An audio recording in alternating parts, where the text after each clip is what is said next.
2-3 दिनों से मैं देख रहा हूँ कि नवाज शरीफ साहब फिर उसी तरह वो कारगिल की बातें कर रहे हैं। कारगिल के ऊपर जो उस वक्त 4 जुलाई को जो फैसला हुआ, वो उस वक्त की मिलिट्री लीडरशिप ने ये देखा और हमने भी ये महसूस किया और डेलीगेशन ने महसूस किया कि जो गेन्स हमने अचीव किए थे जी सर, कारगिल सरजमीन पे इंडियंस को जो एक सरप्राइज दिया गया था, मिलिट्री सरप्राइज दिया गया था, और जिस मेहनत के साथ बीच में प्रॉब्लम्स आए लॉजिस्टिक के, लेकिन जिस तरह हमने वो हाइट्स ऑक्यूपाई की थी और एक स्ट्रॉन्ग डोमिनेटिंग पोजीशन में थे, लेकिन वो अपना वॉशिंगटन के समिट में 4 जुलाई को वो मामला जो है वो हम हार गए, और उसके बाद फिर आपको पता है कि पूरा हमें विड्रॉ करना पड़ा वगैरह वगैरह, और उसके 2-3 महीने के बाद आप फिर मिलिट्री अक्टूबर में मिलिट्री टेक ओवर हो गया।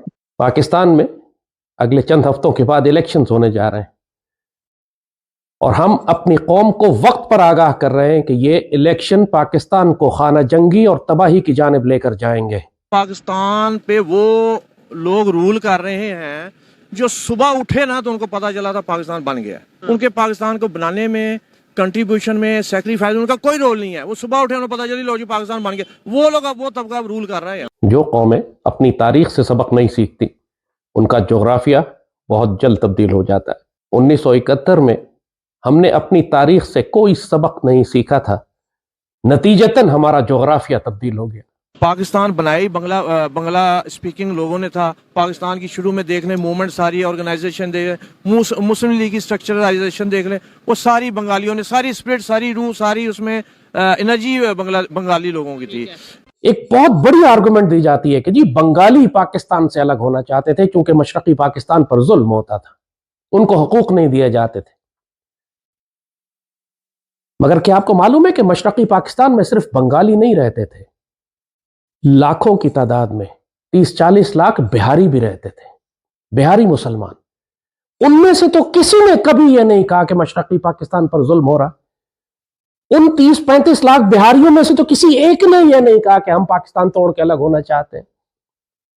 जो जुल्म, जो प्रोपेगेंडा था कि बंगालियों पर जुल्म हो रहा है, वो बिहारी क्यों नहीं महसूस कर रहे थे? उनको क्या मालूम था? वो क्यों पाकिस्तान के साथ सुकून और मोहब्बत और प्यार के साथ थे? और इन्हीं बिहारियों को फिर बाद में इन मुक्ति बानी वालों ने कत्ल किया, और जिस मुक्ति बानी में 70-80% बंगाली हिंदू थे। वहां पे सिर्फ ढाका के एयरपोर्ट पे उन्होंने एक बम मार दिया। पूरे वेस्ट ईस्ट पाकिस्तान की डिफेंस, एरियल डिफेंस जो था ना आपका, खत्म हो गया। सिर्फ ढाका का एयरपोर्ट पे एक बम पड़ा है। ये हालात थे आपके।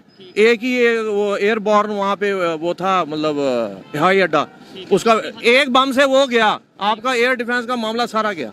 ये सारा कुछ आप जानते थे इलेक्शन से पहले कि होगा। जैसे कहा कि अगरतला साजिश जो पकड़ी गई थी उसके डॉक्यूमेंट्स निकाले, सब कुछ लिखा हुआ था कि हम मशरकी पाकिस्तान में क्या करने जा रहे हैं। उसके बावजूद आपने इलेक्शंस कराए, फिर उसके बाद क्लेम किया कि जी मेजॉरिटी मेरी है, मुझे दी जाए। अब जाहिर है उधर भुट्टो था, दूसरी सियासी पार्टी जो पाकिस्तान में जिसकी अक्सरियत थी, उसने तूफान बर्पा कर दिया कि मैं तो नहीं देता। नतीजा यह हुआ कि खाना जंगी, और फिर वो जंग, और फिर वो चलते चलते आखिर में सकूते ढाका। शेख मुजीबुर रहमान कायद आज़म के जलसों में कुर्सियां लगाया करता था, कनातों का बंदोबस्त करता था, खाने पीने का उसके जिम्मे थी। वो स्टूडेंट लीडर था, उस वक्त इतना वो मुखलिस था पाकिस्तान के, मुस्लिम लीग के, पाकिस्तान की इस्टेब्लिशमेंट होने के रास्ते में उसने इतनी कुर्बानियां दी हुई हैं। आखिरी वक्त तक वो वहाँ पे ढाका के स्टेडियम में खड़े होकर कहता था मेरी बात सुन लो, ये इस तरह ना करो, वफा को नुकसान पहुंचेगा, खुदारा। उसकी तकरीरें उठा के देखना, आर्काइव में पड़ी हुई हैं। ये जो चूरन किस्म की हिस्ट्री हमें पढ़ाई गई है ना, इससे जरा निकलें बाहर। मैं ये कहता हूँ उस वक्त पाकिस्तान की सरहद के साथ अगर श्रीलंका की सरहद लग रही होती ना, तो श्रीलंका ने भी वही करना था जो इंडिया ने किया। आपने हालात ही ऐसे बनाए। भाई मैंने तो कहा इंडिया तो बहुत दूर की बात है, श्रीलंका भी आपकी बाउंड्री के साथ लगा होता ना, उसने इसी तरह ही करना था जिस तरह इंडिया ने। India is not to blame for, मतलब आप लोग इस चीज से निकलें। यानी कि हमने तो अपने हाथों से अपनी तबाही की है इस मुल्क में पिछले 75 सालों में, और हमें मलाल भी नहीं है। और अभी तक जो है हम अपने मुस्तकबिल के हवाले से मुझे नहीं लगता कि उस तरह से कंसर्न्ड हैं जो लोग भी इस मुल्क को चला रहे हैं, हुकूमत में बैठे हुए हैं। इस वक्त पाकिस्तान को इलेक्शन की नहीं, एक पूरे निजाम की तब्दीली की जरूरत है, और जिसके लिए इलेक्शन के बजाय रेफरेंडम कराना चाहिए कि कौम से एक मर्तबा सवाल करें कि क्या तुम वाकई इस पार्लिमानी नापाक जमहूरियत को चलाना चाहते हो जिस पर 3 बड़ी नापाक सियासी जमातों ने कब्जा किया हुआ, या मुल्क में एक नया फ्रेश स्टार्ट, साफ सुथरा सदारती निजाम सदारती इस्लामी निज़ाम कि जिसमें पाकिस्तान की रियासत को एक मर्तबा मुस्तहकम करने के लिए एक नया सियासी निज़ाम तरतीब दिया जा सके।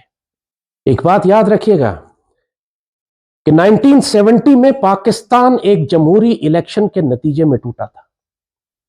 आप जो मर्जी इसकी अस्करी वजूहात तलाश करते रहें, जो असल हकीकत है वो ये कि पाकिस्तान की दो नापाक सियासी जमातें जो फैसला कर चुकी थी कि हमने मुल्क का वजीर आजम बनना है, मुजीब और भुट्टो, और उन्होंने अपनी ताकत को इस्तेमाल करते हुए अपनी गद्दारियों के बावजूद जब उनको आपने इलेक्शन में भेजा, अच्छी तरह जानते हुए कि ये नापाक और पलीत लोग हैं और ये मुल्क में फसाद बर्पा करेंगे, तो फिर वही हुआ कि एक जमहूरी इलेक्शन के बाद मुल्क में खाना जंगी हो गई, क्योंकि इधर तुम और इधर हम का नारा लगाने वाले और शेख मुजीब जो पहले अगरतला साजिश में पकड़ा जा चुका था, उसको आप मुल्क का वजीर आजम बनाने जा रहे थे। जब तय हो चुका है, मालूम हो चुका है कि यह शख्स गद्दार है, इसको गिरफ्तार किया गया है, गद्दारी का मुकदमा है, सारे सबूत मौजूद हैं कि यह पाकिस्तान तोड़ना चाहता है अगरतला साजिश में, और वो अगरतला साजिश 1967-68 में पकड़ी चली जा चुकी थी, इस पर मुकदमा बन चुका था, सजाए मौत होने वाली थी। तो फिर इतना संगीन गद्दारी का मुकदमा माफ करके इसको आपने क्यों इजाजत दी कि उन्हीं मुक्तिबानी के दहशतगर्दों के साथ ये इलेक्शंस में जाए? और फिर उसके बाद जो होना था वो किसी के कंट्रोल में नहीं था। वो कहता है मशरकी पाकिस्तान में मैंने सारी सीटें जीती। कैसे जीती? दहशतगर्दों के जरिए जीती, भारतीय इमदाद से जीती।